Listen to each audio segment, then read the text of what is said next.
Yo, what's the deal? You know what I'm saying? It's your boy Cartier. You in Cartier World. Again and again. It's really just that simple. Like, let's just be for real. I'm gonna need y'all to like, comment, and subscribe. You know what I'm saying? Just keep liking, commenting, and subscribing. Them subscribers going up, them views going up, and we just gonna keep pressing forward. We just gonna keep going. We got more hot shit on the way. Yeah. So we got today the story of BG testifying on the fall, man. Sheesh. I ain't gonna lie, this is a crazy title right here. Let me know what y'all think in them comments. You know what I'm saying? Start that dialogue up, that conversation. I want to know what the people think. Is BG a snitch? You know what I'm saying? This shit been going around. I don't know. You know what I'm saying? But we just here to, you know what I'm saying, get to it. It's 1090 Jake, man. I'm rocking with y'all and y'all rocking with me. And for this video, I ain't even gonna lie. I'm disappointed I found this. Damn.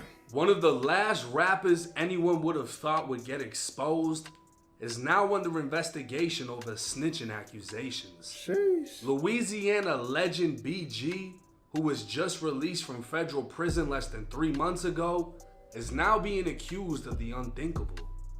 Serving 11 of his 14-year sentence, BG has been a staple for gangster rappers holding it down and taking their time to the chin. Interviews with former inmates would describe the That rapper. boy just did 11 of them. You know what I'm saying? I ain't gonna lie, this a reoccurring thing for real. Seem like rappers, you know, shit. You better not be no snitch rapping. Even the old rappers, they getting they stuff dug up. So, you know, it's, you know, I mean, you could be a successful snitch, gunner, or, you know what I'm saying? So, it really just depends, but you're going to have to take this, you're going to have to take the heat for real, but we're going to see, we're going to log in and see if he really a snitch or not. Tall and general population on some of the deadliest federal prison yards. So why all of a sudden is he now being exposed? To fully understand, we'll have to go all the way back to July 16th, 2009. It was 7:20 p.m. and the NOPD narcotics unit was on patrol when they observed a white Ford truck traveling at a high rate of speed through the Central City neighborhood of New Orleans. Disregarding a stop sign, detectives conducted a traffic stop, finding much more than they anticipated. They would notice the occupants of the truck were moving erratically inside. Asking them to step out of the vehicle, the driver would be identified as Christopher Dorsey and more commonly known as BG. The front passenger would be identified as Darian Blunt and the back passenger as Kentrell Washington. As Kentrell stepped out of the back of the truck, a detective could observe in plain view a plastic bag appearing to contain marijuana. The bag was partially covered by a t-shirt on the back passenger seat. Washington would be detained as the detective retrieved a large Ziploc bag containing 446 grams of marijuana. Stepping away from the truck, the detective then observed a black barrel protruding from underneath the driver's seat. Immediately upon seeing the officer retrieve the 9mm Beretta 92 FS, Kentrell Washington would state, "That gun and weed is mine." Washington, who's a convicted felon, was then arrested and taken to the 6th District Police Station for booking.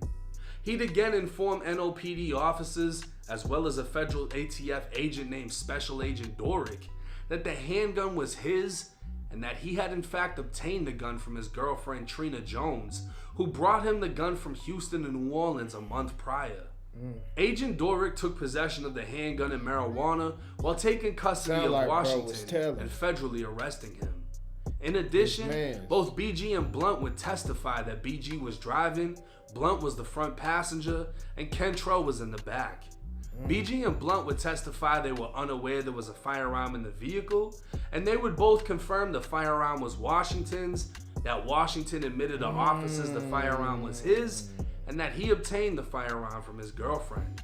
Washington would be charged the following That's tricky. Is that snitching or not? Let me know in them comments. day on one count of being a felon in possession of a firearm. November 3rd, 2009. Only 3 months after Washington would be arrested, BG would find himself in the back seat of a Chevy Tahoe that was pulled over. Gerard Fedison, also known as Fetty, was driving with Damon Pollard in the front passenger. Officers observed the butt of a gun under the center console of the Tahoe before asking if there was any firearms in the vehicle. All 3 men said no. Removing the men, officers recovered a 9mm Ruger P89, a Stoger 40 cal, and an FN57. All 3 guns were equipped with extended magazines. Further investigation would reveal the Chevy Tahoe they were riding in was stolen, and one of the firearms was also reported stolen. Damn. A New Orleans PD sergeant would arrive on scene when Pollard said, "The weapons are for us because they tried to jack my boy out of his jewelry," referring to BG. Pollard also stated the drugs in the car were his, as officers recovered pills inside of a Tylenol bottle. Officers spoke with Fetty, who stated he got the car earlier that day from a guy he knew as Charles. All 3 men would be placed under arrest. ATF agents would review phone calls made by Fetty in jail. The day after they were arrested, Fetty called his grandmother, who placed him on a 3-way with his girlfriend. On the recorded jail call that issues a warning saying the call is recorded, Fetty would tell her he, BG, and Pollard were at a daiquiri shop when they saw the police. Fetty said he forgot about the guns when he jumped in the truck, and when police got behind him, he closed the stash spot. Fetty said, "I keep a gun. I would rather be living than dead." He'd say he needs to talk to BG because the police report said BG threw a gun down, and he said BG's stupid for having a gun on him. The next day, Fetty would call his girlfriend telling her where he stashes guns in the truck and that Pollard doesn't have any convictions. His girlfriend would tell him Pollard could write a letter from jail saying the guns were his and that she could get the letter notarized. Straight up. Fetty would then say he was going to get Pollard to sign an affidavit. He'd then say, "You know ain't no fucking gun was for that dude," meaning that the guns actually belonged to BG and Fetty. He'd continue on saying plenty of things he shouldn't over a jail phone before speaking with BG, as the two expressed concern over the feds picking up the case. 2 days later, Fetty would call BG, who made bond and was released from the New Orleans Parish Prison. On November 9th, Fetty told BG to get Pollard out of jail so Pollard can sign the affidavit stating the guns were his. They believed if Pollard took responsibility for the guns, then the charges against them would be dismissed. Man, all his homies take it. Yep, that was mine. That was mine. Shit. Hey, man, them some loyal ass homies. Is what it sound like, at least right now. Because Pollard had no prior convictions, the punishment would be less severe. Fetty would reassure BG, telling him he always gets affidavits signed, and as soon as it's signed, he'll be out of jail. Fetty would tell BG to put money on Pollard's bond, then make Pollard hustle for the rest. November 24th, 2009. Pollard would sign the false affidavit stating Fetty and BG had no knowledge of the guns or drugs recovered from the vehicle. But witnesses would testify that BG brought him to the location and was with him when he signed the document. Furthermore, a cooperating witness would testify that BG provided money to Fetty while he was in jail and assisted in getting Pollard out of jail so Pollard could sign the fake affidavit. As federal agents continued to investigate, they discovered 3 YouTube videos of BG filmed on the same day. During these videos, BG is with several associates out on the street talking about their lives. In the first video, BG would shout out several incarcerated friends. In the second video, Fetty would pull 2 firearms while BG pulls 1, and Pollard can also be seen with a firearm. Who that is? Problems we got the Well, ain't nobody. That's Fetty. That's Fetty when the 2FL, I got this dick on one. You know, I got this here with all that one. You know what I'm saying? In the third video, BG, Fetty, and their group are still on the same corner when they start to rap about not cooperating with police and not snitching. Fetty then appears with a bandana over his face and 2 firearms, while BG can again be seen with a firearm. BG would be indicted by the feds in April of 2011 on 2 counts of felon in possession of a firearm. 1 count for the gun in the YouTube video, and another for the 3 guns in the vehicle. He'd also be hit with a 3rd count of tampering with the witness for getting Pollard to sign the fake affidavit. In August of 2012, He can't stay away from a gun charge. BG would be sentenced to 168 months or 14 years in federal prison. Now, at no point within BG's sentencing transcripts would he receive any point reduction for cooperation, and at no point was there a 5K1 in his case showing cooperation. So in the actual case BG went to prison for, he never cooperated and received a hefty sentence. But BG isn't accused of actually snitching in the case he went to prison for. BG is accused of testifying in the first arrest. Back when Kentrell Washington took responsibility for the gun and the weed, saying they were his and he got the gun from his girlfriend, man? BG and the third man would repeat exactly what Kentrell already told the officers. The wording used in the paperwork would state, in addition, both Dorsey and Darian Blunt would testify that Dorsey was driving, Blunt was in the front passenger seat, and Washington was in the back seat. Both individuals would testify that they were unaware there was a firearm in the vehicle, and they would both confirm that the firearm was Washington's, that Washington admitted to officers the firearm was his, and that he had obtained the firearm from his girlfriend.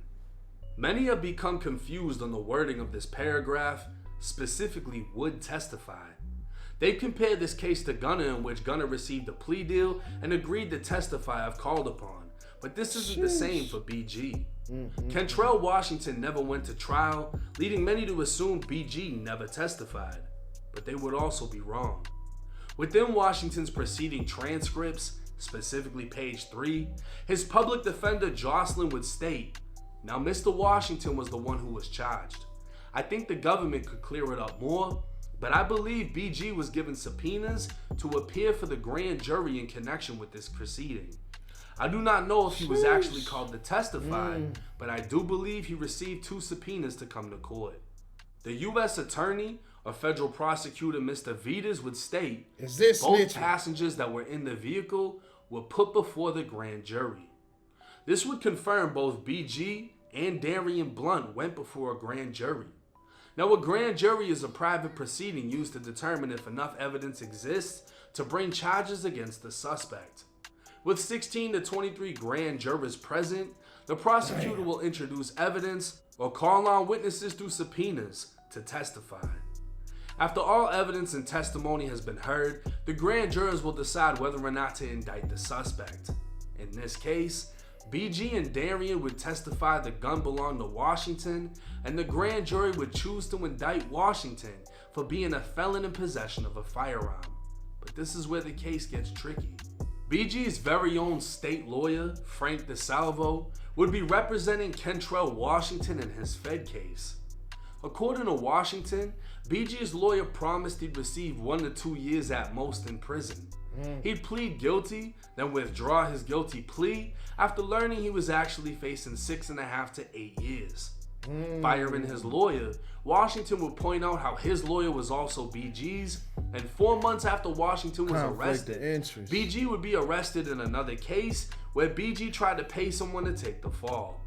It would seem Washington was finessed, promised by BG's lawyer he'd receive minimal time, and he was willing to take the rap for the gun.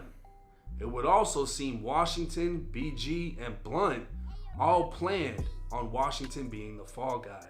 If we pay attention, when the officer recovered the gun, Washington immediately said the gun and weed were his while at the scene. Washington would be taken to the police station where he spoke with an ATF agent, saying his girlfriend brought the gun from Houston. BG and Blunt weren't with him when he spoke with the ATF, but BG and Blunt would repeat exactly what he said to the grand jury. With Washington realizing he was played and is facing more time than promised, he'd attempt to get new lawyers and claim the gun couldn't have been his because the barrel was showing under the front seat, meaning it must have been placed there by the driver, who was BG. But because BG and Blunt already testified against Washington, Washington found himself in a hole he couldn't dig himself out of. Now this case is crazy because it's 2 examples, right? In the first example, dude just immediately says it's mine. The gun's mine, the weed's mine.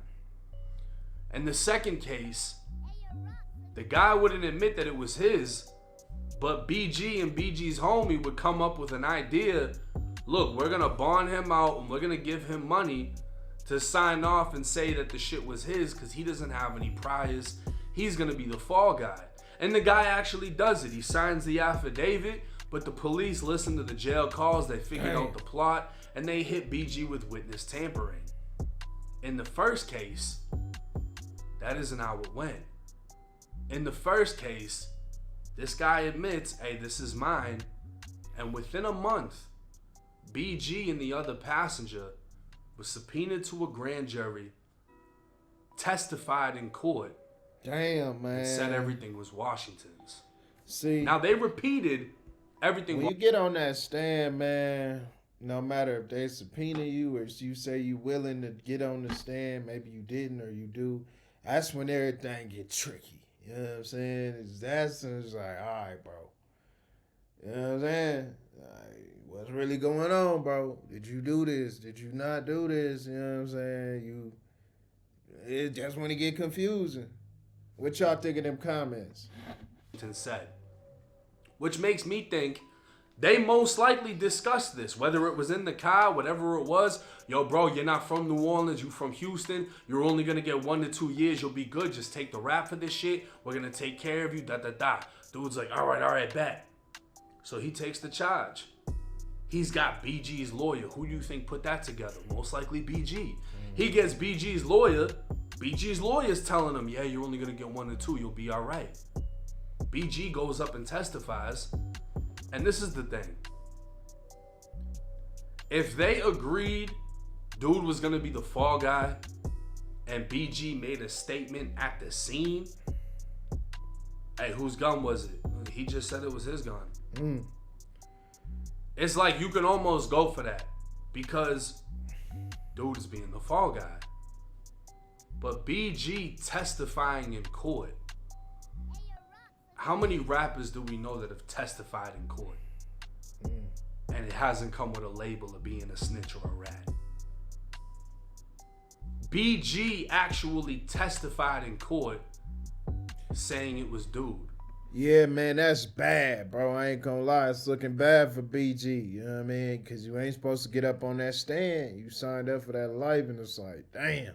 But it sounded like BG was just, you know what I'm saying? He just couldn't get a break. And you know what I'm saying? He was just riding around like a hot boy. No cap. And there's case after case after case. And you know what I'm saying? You know, it got tricky for him. But what y'all think of them comments? Let me know. You in Cartier world.